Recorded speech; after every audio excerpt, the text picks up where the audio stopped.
We begin with the latest on the escalating crisis with Russia over Ukraine as the Biden administration orders some Americans to evacuate Ukraine with Russian forces massed on the border. President Biden is also considering sending U.S. troops to the region. We're covering all the angles of this developing story from Ukraine and Washington.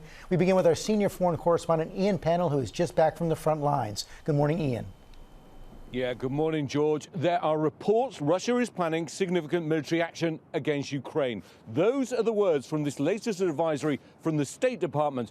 Now, NATO putting extra forces on standby and sending additional ships and fighter jets to Eastern Europe as the U.S. Embassy in Ukraine tells some staff and relatives to leave.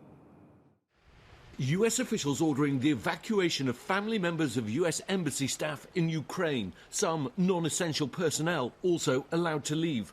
The State Department writing, U.S. citizens in Ukraine should consider departing now using commercial or other privately available transportation options. Now the UK following suit, also ordering some embassy staff to leave. This morning, the Ukrainian government criticising the U.S. decision as premature and excessively cautious. The order comes as tensions mount in the region, with some fearing a Russian invasion could come at any time, despite consistent denials by the Kremlin. Now, the New York Times reporting that President Biden is weighing sending thousands of US troops, warships and aircraft to Eastern Europe in response to what it sees as Russian aggression. The British government claiming the Kremlin's plotting to put a pro-Russian politician in place as the leader of the country. The US backing the information, calling it deeply concerning. But the Russians say it's disinformation. Secretary of State Antony Blinken reaffirming US support for the Ukrainian government, saying the US will not tolerate any incursion into Ukrainian territory. If a single additional Russian force goes into Ukraine in an aggressive way, as I said, that would trigger a swift, a severe, and a united response from us and from Europe. But some US lawmakers saying words aren't enough, insisting the US should enact preemptive sanctions on Russia, but Blinken pushing back on the idea. Just days ago, we were on the front lines where government troops have been fighting Russian-backed rebels for 8 years. We just heard a gunshot.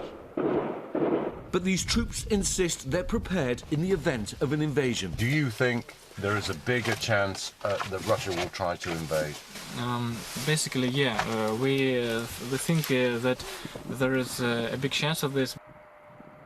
Well, there are a lot of developments this morning. Now we're hearing the head of Russia's Parliamentary Defense Committee is saying Russia will respond to any escalating threats from what it sees as increased US troop deployments, although it isn't saying exactly what that could be. I think although for now diplomacy is still ongoing and alive, these latest actions and comments certainly send a signal that there may be little optimism that they're going to succeed.